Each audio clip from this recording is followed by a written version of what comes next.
Assalamualaikum warahmatullahi wabarakatuh. Kita bertemu lagi di channel Inspirasi Oktara. Semoga kita selalu diberikan kesehatan dan dijauhkan dari segala macam penyakit. Dan tentunya semoga kita berharap rezeki kita selalu dilancarkan dan dilimpahkan oleh Allah SWT. Amin ya robbal alamin. Di kesempatan kali ini saya akan membahas terkait dengan persiapan yang harus dilakukan oleh penerima manfaat program Keluarga Harapan sebelum PKH tahap ketiga cair. Nah, perlu Anda ketahui bahwa sebentar lagi kita akan memasuki bulan ke-7, yaitu bulan Juli. Itu artinya sesuai dengan jadwal yang telah ditetapkan oleh Kementerian Sosial Republik Indonesia bahwa untuk bantuan program Keluarga Harapan tahap ketiga tahun ini insya Allah akan segera cair, yaitu di bulan Juli tahun 2021. Nah, sebelum bantuan PKH cair, tentunya Anda diharapkan tidak hanya menunggu kapan waktunya. Anda juga perlu menyiapkan hal-hal yang tentunya bisa membantu Anda ketika Anda menemui kesulitan-kesulitan saat bantuan PKH tahap ketiga cair. Oke, kita bahas satu persatu. Hal-hal yang perlu Anda siapkan sebelum bantuan PKH tahap ketiga cair, yang pertama adalah cek fisik dari Kartu Keluarga Sejahtera atau KKS atau ATM Merah Putih yang Anda miliki. Nah, untuk cek fisik ini begitu penting mengingat peran vital dari KKS Merah Putih yang Anda miliki.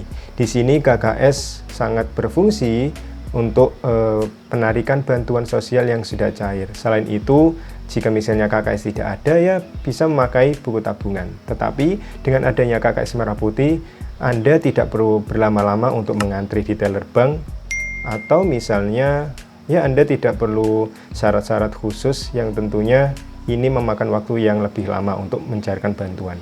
Cek fisik Anda, fisik KKS yang Anda miliki dengan cara apa? Lihat terutama pita hitam yang ada di balik kartu merah putih Anda. Anda harus cek, pastikan pita hitam terutama ini tidak mengelupas atau tidak rusak. Dan juga jika misalnya ada kerusakan di plastik bagian depan atau plastik pelapis ATM-nya di bagian depan, usahakan plastik tersebut nempel kembali. Atau misalnya jika sudah hampir mengelupas 100%, maka sekalian lepas.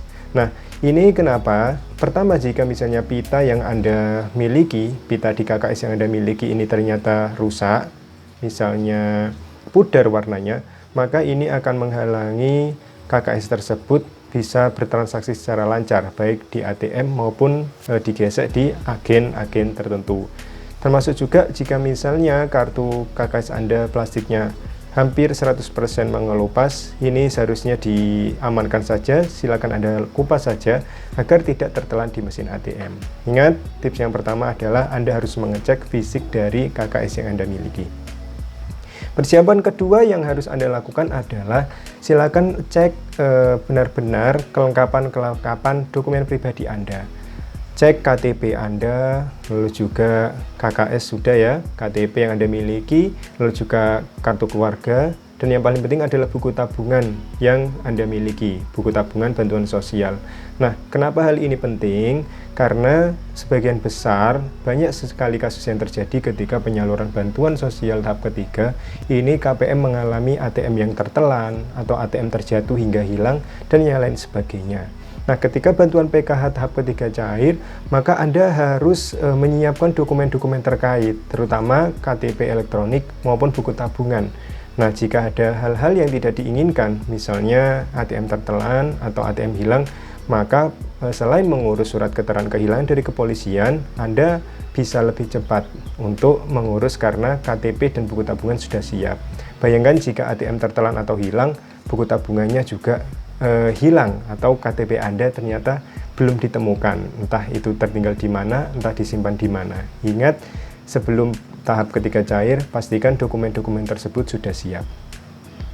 Nah, selanjutnya hal yang perlu Anda siapkan adalah Anda harus mengecek kepada pendamping apakah data Anda ini sudah dinyatakan padan dengan Dukcapil, atau misalnya apakah ada data-data yang dianggap belum valid yang masih menjadi masalah. Pastikan kepada pendamping agar data Anda tidak ada masalah sehingga penyaluran bantuan tahap ketiga ini bisa lancar dilakukan. Selanjutnya yang perlu Anda siapkan adalah Anda tentunya menyimpan bukti transaksi terakhir ketika Anda melakukan penarikan di mesin ATM ataupun penarikan di agen. Nah, bukti transaksi atau struk yang Anda simpan ini berguna untuk mengingat berapa saldo terakhir Anda, dan ketika bantuan tahap ketiga cair, Anda mengetahui berapa yang masuk ke dalam rekening Anda. Nah, jika misalnya Anda sudah tahu saldo terakhir dari transaksi terakhir, struknya Anda lihat, maka Anda bisa menilai. Jika misalnya bantuan yang masuk sudah sesuai, berarti alhamdulillah. Jika bantuan yang masuk ternyata kurang sesuai, Anda bisa menjadikan dasar sisa saldo terakhir dengan transaksi terbaru ini sebagai dasar untuk laporan kepada pendamping.